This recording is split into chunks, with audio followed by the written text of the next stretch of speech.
Todd's been doing most of the catalog side of things in recent times. He's kind of been coordinating all of that. So PatchVault originally came up as an idea in 2013, just various ideas being in Virginia and talking to various Virginia collectors like Rob Cutts we have on here and just talking about, what is the future of cataloging. And I started working on it, and then I was searching around and I found the initial kind of flag in the ground for OA Insignia, and it was like, oh, they've got this going. I'll just put this on the shelf. Come back to it in 2017 and nothing's changed. So I decided to light a fire under it.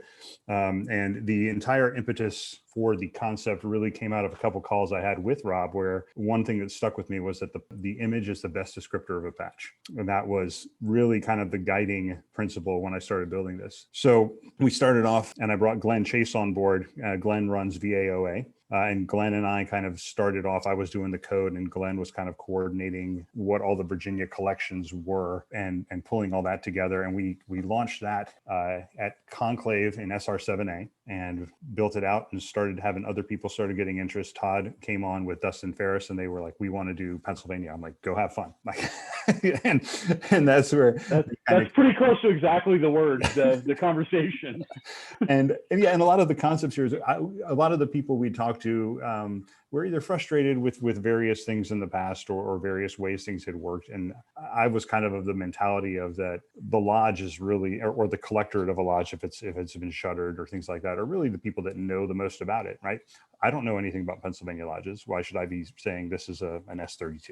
I have no idea. So really kind of trying to push the catalog authority back down as close to the home lodge as possible is one of the other guiding principles. And then the other thing is just using the power of what we have today. We have modern databases. We can really do a lot of metadata where we have related fields, can track things a lot more complex than we used to. And we can use things like Amazon's S3 service and pay a minuscule amount of money for massive images. So we're uploading 3,200 pixel square images.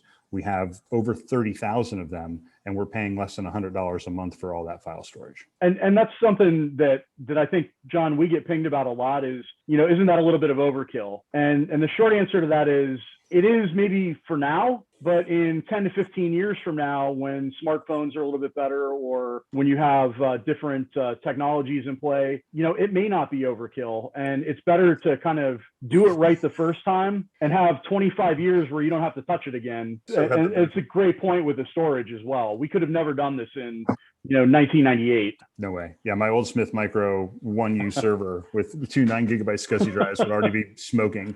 And one other thing with that is at that size of a file, I can print any patch image on PatchVault full size on an 8.5 by 11 letter piece of paper at 300 dpi, which is print resolution. So this is, in a way, something we've actually offered this back to certain lodges. Nawakwa is one that's actually leveraging some of that for working on a book. So they're able to take those images and use them in print publications, things of that nature. Some of this is kind of not just a service to the collectorate, but also back to the order in general. And what can we do to kind of just help people further that along and really hopefully get the next generation excited about patch trading as much as I was growing up. So Todd, you want to kind of talk about the catalog expansion, as it were? I think, as John mentioned, I came on board about 3 years ago and kind of brought a lot of the Western Pennsylvania collectors into the fold. At that time, I think you guys had, 30 to 50 lodges, mostly Virginia active, and then we added most of Western Pennsylvania. I think there's still a couple that are hanging out there that I just haven't quite gotten to. But in the last year or so, there's been a lot of great momentum.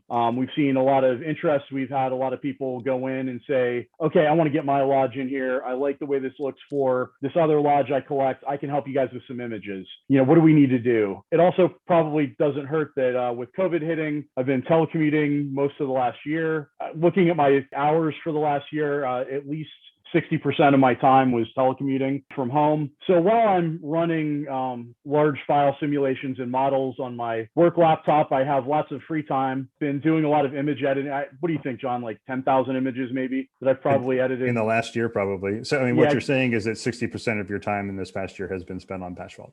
Yeah, probably. Gotten very good at Photoshop. I was decent before, but it's amazing what happens when you process 10,000 images. You learn a lot of tricks that you can then pass on. But in the last year, I think April 1st, we were around 18,000 images. We're at 33,000 today. Last year, about this time, we had about 110, I think active lodges, 118, something like that.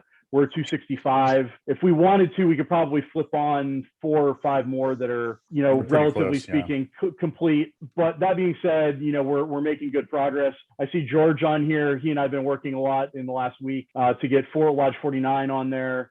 I think one of the misconceptions we get is you have to be an expert in images to be able to load something on there. And the answer is actually no. If you don't want to do the Photoshop, even if you're good at it, all you need to do is scan a bunch of images and we'll give you a Dropbox or a Google Drive. You load them out there. You go in, create the listing in the system, in the catalog, and I'll upload the image right behind it. And there's a couple of times where he'll catch something and go, hey, this one's wrong or this is transposed, and we just flip it over pretty quickly. But relatively speaking, I mean, there's situations where we've knocked whole lodges out in the span of like a week or two. Aracoma and I think Alabama is one that was like 2 or 3 days when COVID first hit. We got all the images, we got them in, and it was like beautiful. Couldn't have gone any smoother. And that's kind of where we are right now. Kind of flipping to the next slide of kind of where we're going is the future state. So right now it's tailored for Order of the Arrow, OA insignia, and across the country it's open. Kind of moving forward, we're expanding into CSPs,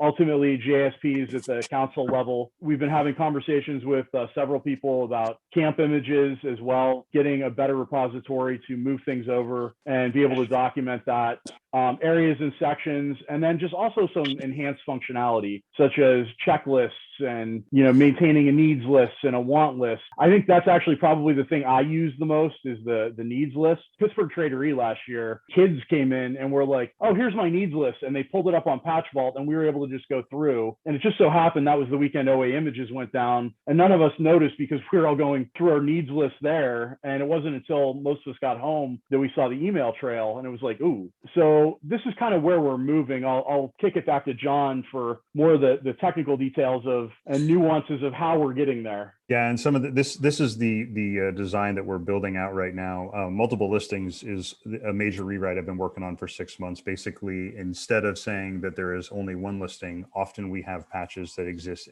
on the council side. Sometimes they're listed in a camp collection, even though we are also listed in a lodge. So we have a lot of things that have multiple listings, not just in between entities, but then also in books, right? So the War Shield calls it this, PatchVault calls it this, Blue Book 6 had this number. So being able to have all that stuff as independently linked, that's allowing us to change up a lot of how we're going to build out things going forward. And a lot of the stuff around collections, needs lists, and dupes list really starts looking at like, I need to find this issue. Let's see if anybody else has it in their dupes list. And you can basically hit a ping, and that would send out a message to anybody that has it in their dupes list saying, this person's looking for it. Do you want to reach out to them? So it would not tell them that you have it. You would have to then say, hey, I heard you're looking for this. I've got it. Let's chat. We're not going to be selling or anything like that. We're not going to be doing processing of payments or anything along those lines. This is just like a connectivity concept. You can see something here, search for this issue in eBay too. Just a pretty, quick and easy, like click this button and it does the search for you. We have been talking for almost 2 years now, just trying to figure it out with, it's now Patch Trends, but figuring out how to start doing historical pricing data and coming up with a way to use our unique ID for a patch and then being able to associate his eBay records with that, because he's got 4 or 5 years at least now of sales content. Brett Estrade's got a whole bunch of stuff there that we'd love to be able to integrate with and be able to provide that back to the community. But that's another big tall order of lift from a programming perspective. In my day job, we would say that's a great job for machine learning. Indeed. But that's like a lot of the stuff. And I mean, as soon as we finish the multiple listing, which should be in the next week or two, then we're moving on to spinning up councils. And that's going to be, we have about 10 or 12 already fully scanned, something like that, Todd, right? I've personally got 3. I think Ferris has 1 or 2. I saw Morgan online. I think he's got NCAC knocked out, which in and of itself, I think is like 5 councils, right? Yeah, that there people could probably lose their mind trying to just track half of NCAC stuff. I'm pretty excited for it just to get it out there. And I think that's something for the hobby that we've never really had. We've had a great reference. Steve Austin has done, among others, has done a tremendous job over the years of keeping track of all the numerous CSP issues. It'd be nice to have a graphic version of that. And then the other side of it is the JSPs, which, there's never been anything like that. And to my knowledge, I don't even think there's a really good reference for JSPs at the council level, what most councils put out. So that's been interesting. We've been having some discussions with various folks about camps and how you're going to do nomenclature and sort of naming convention for camps, because that's never really been done. So there's a lot of exciting stuff kind of coming down quite quickly. And then just a kind of a screenshot for everybody to kind of whet your appetite a little bit in terms of what you're looking at for issuers, but also the new issues form. I think one of the other things is, we talk about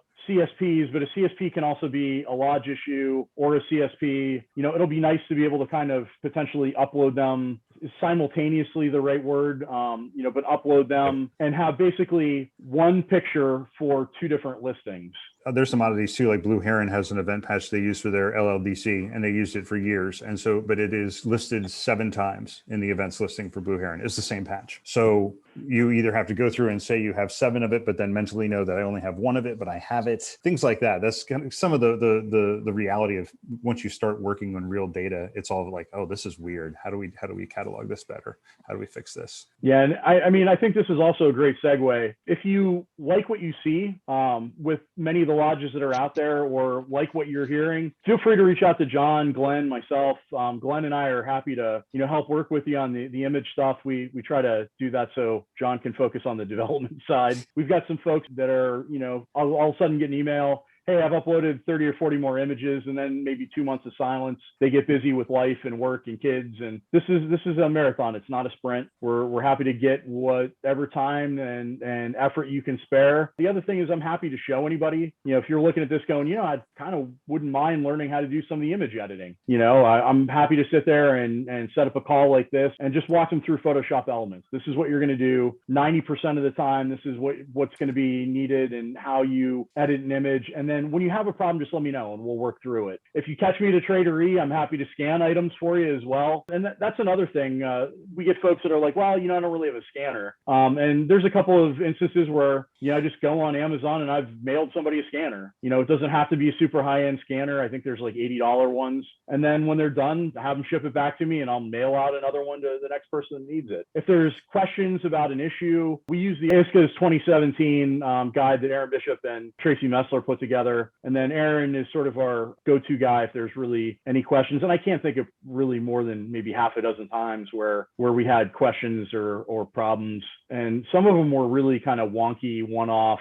Esoterica, right? Yeah, esoteric kinds of things, which really kind of spawn sometimes good discussion. And then, kind of a question for you guys. What are some features that you guys are kind of looking for? Are there features for those of you that have been on the site that you would like to see enhanced? Are there other features you'd like to see in terms of tracking or coordination or control? And I think one of the things that I've heard, at least maybe to get some discussion started, there are people that like that the 2-part sets are broken up, but there are also people that want to see all of them together, all in one, so that there are basically a page of everything linked. Not overly difficult to do, but that's the kind of feedback sometimes that's helpful, because what works for thee may not work for me. And that's the kind of stuff that John and Glenn and I like to know about.